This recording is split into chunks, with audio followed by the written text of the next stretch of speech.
NTV time, जनता की बात जनता के साथ। अहमदाबाद के मधुपुरा इलाके में AMC के गार्डन से 30 साल की लड़की का शव बरामद हुआ है। खुलासा हुआ कि लड़की की हत्या चाकू मारकर की गई है। गौरतलब है कि हत्या के वक्त लड़की का बच्चा भी वहीं मौजूद था। नमस्ते सर्किल के पास गार्डन में एक युवती की हत्या का मामला सामने आया। शुरुआती जानकारी के मुताबिक बात सामने आई कि प्रेमी ने शादीशुदा प्रेमिका की हत्या कर दी है।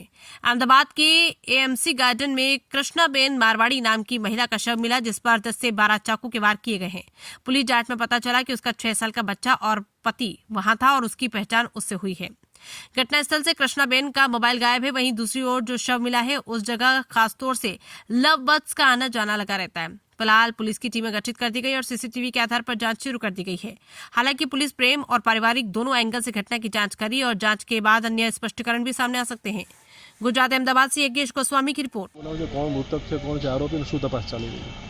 નમસ્તે સર્કલ પાસે આવેલા મ્યુનિસિપાલિટીના ગાર્ડનમાં એક મહિલા જેમની ઉંમર આશરે 30 વર્ષ જેટલી છે, એમનું અહીંયા મરણ ગયેલું છે અને એમને છરીના બહુ જ 10 થી 15 જેટલા ઘા મારેલા છે। એમના સાથે એમનો દીકરો પણ અહીંયા જ હતો અને એના દીકરા દ્વારા એમની ઓળખ કરતા કૃષ્ણાબેન મારવાડી નામના બેન છે, જે અહીંયા ભોગીલાલની ચાલીમાં રહે છે। એમના હસબન્ડ એમના સાથે તેઓ અહીંયા રહે છે। અહીંયા એમની જે ડેડ બોડી છે એમની સાથે એમના હસબન્ડ પણ અહીંયા આવેલા છે। એમને છરીના ઘા મારેલા છે। બનાવનું કારણ શું છે અને એમાં કોણ કોણ હોઈ શકે તે બાબતે હાલ તપાસ કરી રહ્યા છીએ। CCTV કેમેરા ચેક કરી રહ્યા છીએ અને આમાં ઘણા બધા એંગલ્સ કે શા માટે આવું થઈ શકે એ માટે પોલીસ તપાસ કરી રહી છે। સાહેબ, કેટલા વાગ્યાનો બનાવ હશે? બનાવ આશરે અડધો કલાક પહેલાંનો છે।